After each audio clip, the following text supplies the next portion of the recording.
congratulations on the film. Thank you. I just spoke to your director, and he said about the movie about two men being left alone in a phallic-shaped object. It's probably not a good idea. What do you say to that?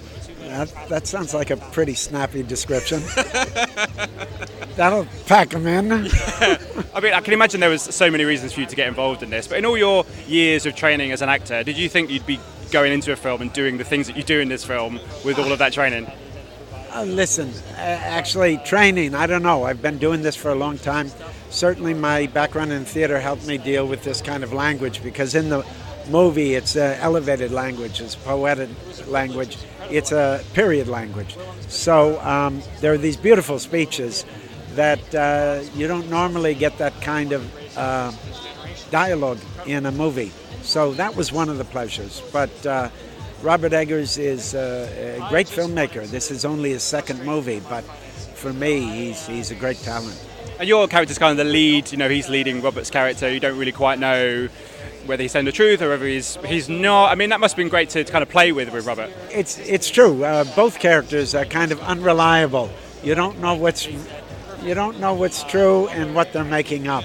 And when they're stuck there and they start dealing with each other, it's interesting when you strip away identity, what happens to people. Yeah, I mean, in terms of the audience for this movie, I mean, there'll be a lot of art house people that go and see it, but also mainstream audiences as well. I mean, are you hopeful that it kind of crosses over and it's a kind of an original concept? Of course. I mean, there's no reason why, except for people not being aware of it.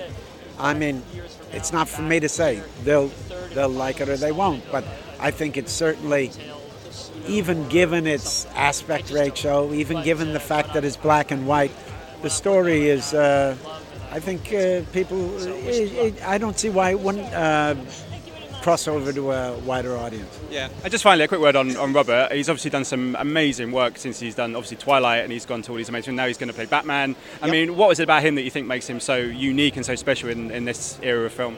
Well, I mean, one thing is he obviously, after he sort of parlayed his success in Twilight to work with auteurs, with people that were, stretching, challenging, new ways of telling stories, working with art house filmmakers. He didn't follow a normal career path. He followed up Twilight with trying to work with interesting directors, I think. And I think he's grown as an actor because of it.